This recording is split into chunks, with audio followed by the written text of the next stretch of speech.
नहीं, कागज़ पे अगर आप चेयरमैन हों या ना हों उससे कोई फ़र्क नहीं पड़ता। जो लीडर हैं और मुस्तकिल लीडर हैं वो इमरान खान साहब ही हैं। अभी चूँकि हमने कानूनी जो हमारी कार्रवाई है वो पूरी करनी है, कानून के तकाजे पूरे करने हैं। इलेक्शन कमीशन का गैर आइनी और गैर कानूनी जो ऑर्डर है उसको हमने इम्प्लीमेंट करना है, तो हमें इसलिए ये करना पड़ रहा है। और अब मैं आपके सामने वो नाम लेता हूं जो इमरान खान साहब ने नाम बताया, वो हैं बैरिस्टर गौहर साहब। बैरिस्टर गौहर साहब जो हैं हमारे बहुत लीगल टीम के अहम ओहदेदार हैं, एक रुकन हैं, और वो ये टेम्परेरी जो उनका एक नॉमिनेशन है वो उसको इंशाल्लाह पूरी तरह निभाएंगे। इसके अलावा अगर कोई सवाल होंगे तो मैं आपका जवाब दे दूंगा, लेकिन अगर बैरिस्टर साहब कुछ कहना चाहेंगे तो उनकी बात भी सुन लीजिए। बिस्मिल्लाहिर्रहमानिर्रहीम। आई एम स्पीचलेस, लेकिन आज मैं सिर्फ इतना ज़रूर कहता हूँ कि मेरे पास अल्फाज बिल्कुल नहीं है खान साहब के शुक्रिया अदा करने का, या जो उन्होंने एतमाद किया मेरे ऊपर या मेरे ज़िले के ऊपर या KPK के ऊपर या हमारी पूरी टीम के ऊपर, इसका मेरे पास अल्फाज नहीं है शुक्रिया अदा करने के लिए। लेकिन मैं खान साहब के नॉमिनी नुमाइंदा जाननशीन के हैसियत से हूँगा। PTI वही है जो खान साहब की है। खान साहब लीडर है, चाहे वो जेल के अंदर है चाहे वो जेल के बाहर है। खान साहब लीडर चेयरमैन थे, चेयरमैन है और इंशाअल्लाह ताहयात चेयरमैन रहेंगे, ये फैसला हो चुका है। मैं उस वक्त तक इस सीट पे अपनी जिम्मेदारियां निभाऊंगा जब तक खान साहब वापस अपनी सीट पे बाइज्जत तौर पे वापस नहीं आते, और इंशाअल्लाह वो दिन दूर नहीं होगा जब वो बड़े असूख के साथ इंशाअल्लाह ताला वापस आएंगे। मेरी सबसे हो सकता है कल ही हो, इंशाअल्लाह, अल्लाह करे कल ही हो। लेकिन इतनी ये ज़रूर बताता हूँ कि हमारा नज़रिया वही है, PTI वही है, काम वही है, स्ट्रगल वही है जो खान साहब ने इब्तिदा की और खान साहब चला रहे। वही हमारा अव्वल है, वही हमारा आखिर है, वही हमारा नज़रिया है जो खान साहब का है।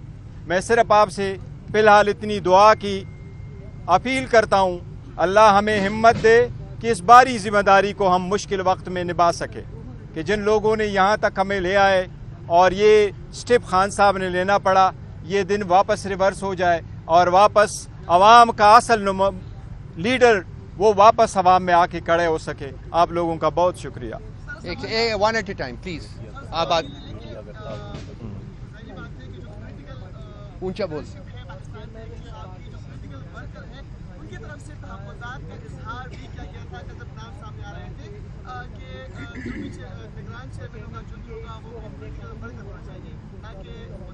जब एक मिनिस्टर आएगा, जब वकील आएगा, चेयरमैन बनेगा, तो क्या जो इख्तिलाफात सामने आ रहे हैं, जो तहफ़्फ़ुज़ात सामने आ रहे हैं, किस तरह? जी देखें, जैसा मैंने कहा कि जो कदावर शख्सियात थीं बहुत सारी, वो चूँकि अपने मुस्तकिल ओहदों पे अपनी ज़िम्मेदारियाँ निभा रहे हैं, तो इसलिए उनको एक टेम्परेरी एक आर्जी तौर पे केयर टेकर सेटअप में लाने का कोई फ़ायदा नहीं था।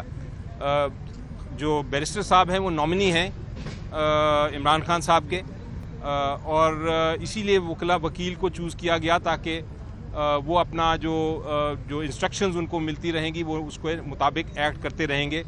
पॉलिटिकल फिगर्स अपने अपने काम कर रहे हैं। जब इमरान, ये चूँकि आप समझिए कि ये टेम्परेरी अरेंजमेंट है। PTI की legal team election commission of Pakistan के पास गई और सारे इंट्रा पार्टी इलेक्शन जो कराए थे उसके दस्तावेज़ात उनके सामने पेश किए।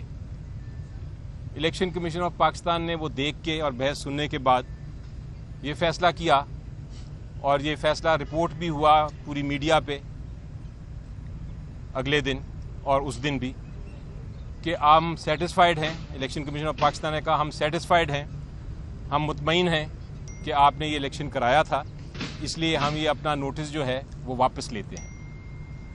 लेकिन फिर तहरीरी फ़ैसला नहीं आ रहा था, तो हमें शक होना शुरू हो गया कि शायद इलेक्शन कमीशन ऑफ पाकिस्तान ये कोशिश कर रहा है कि जो बल्ला है वो पीटीआई को ना दिया जाए इस इलेक्शन के लिए, और वो जो शक था वो यकीन में तब्दील हो गया जब इलेक्शन कमीशन ऑफ पाकिस्तान ने तहरीरी फैसला कर दिया।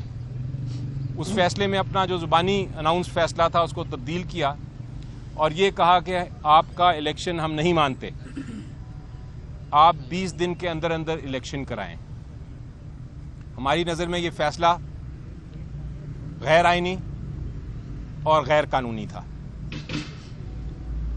उस वक्त हमारे पास दो रास्ते थे, या तो हम इसको चैलेंज करें, अदालत उज़्मा जाएं और इसको इस फैसले गैर आईनी और गैर कानूनी इलेक्शन कमीशन फैसले को फारिग कराएं। दूसरा रास्ता ये था कि जैसा भी फैसला है, चूंकि इलेक्शन का वक्त करीब आ रहा है, तो हम अपने इंट्रा पार्टी इलेक्शंस करा लें।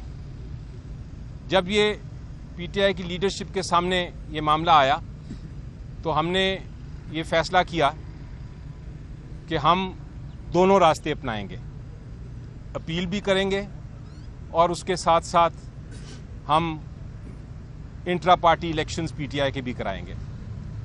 मेरी कल इमरान खान साहब से मुलाकात हुई और उसमें ये जो लीडरशिप की तजवीज़ थी वो उसके ऊपर मुशावरत की उनके साथ, और फाइनली उन्होंने ये अप्रूव कर दिया। उन्होंने कहा कि फ़ौरन इंट्रा पार्टी इलेक्शंस आप कराएं कानून के मुताबिक, अपने आइन के मुताबिक, और इलेक्शन कमीशन ऑफ पाकिस्तान को कोई बहाना ना दें कि वो बल्ला पीटीआई को ना दें। तो ये तो पहला फैसला हो गया। कल मैंने फिर शाम को जब मीटिंग की लीडरशिप से, तो आज फैसला मैं आपको सुना रहा हूं कि इंट्रा पार्टी इलेक्शंस हम हफ्ते के दिन, इसी हफ्ते सैटरडे को हम ये इलेक्शंस कराने जा रहे हैं। दूसरा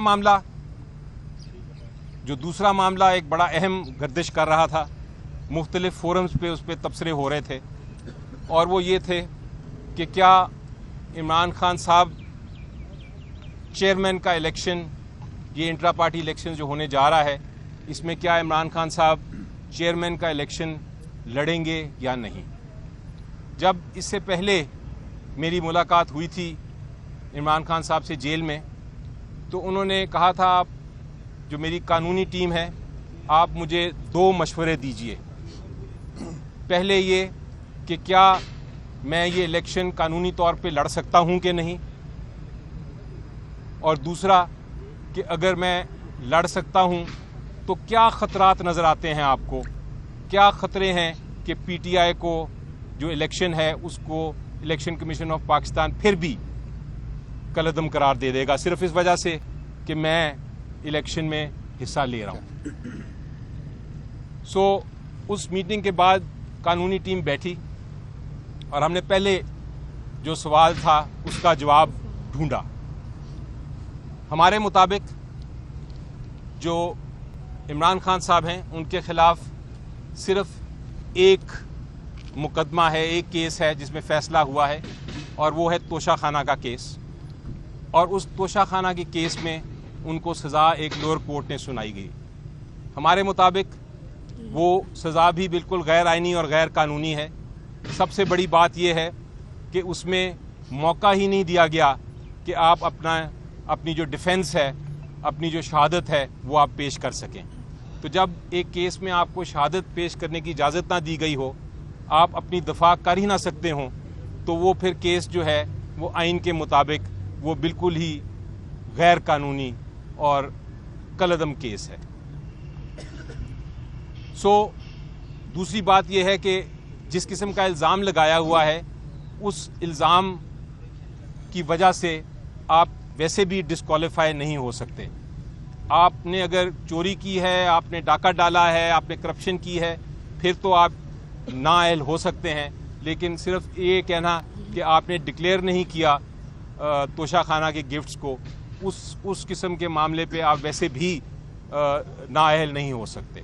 तो पहले सवाल का जवाब बड़ा क्लियर था कि इमरान खान साहब इंटर पार्टी इलेक्शंस में हिस्सा ले सकते हैं। अब आया दूसरे सवाल का जवाब जो हमने सोचा।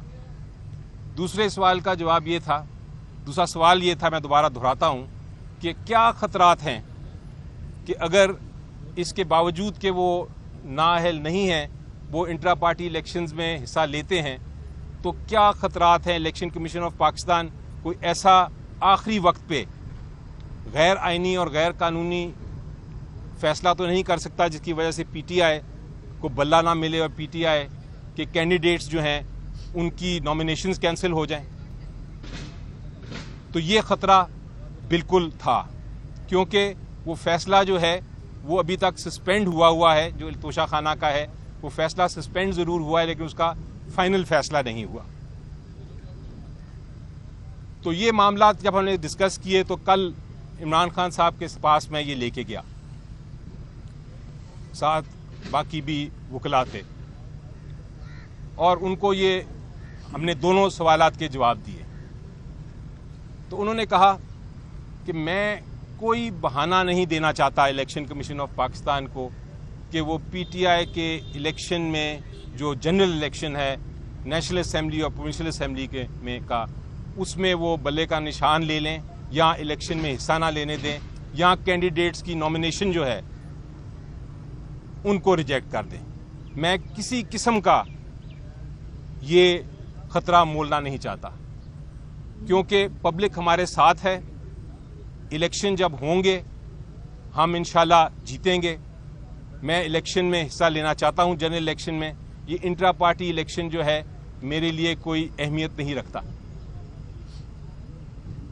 मैं चाहता हूं कि मेरा जो केस है तोशा खाना वाला, जिसकी शायद कल समाअत है, वो जल्द से जल्द उसकी समाअत हो, उसका फैसला हो।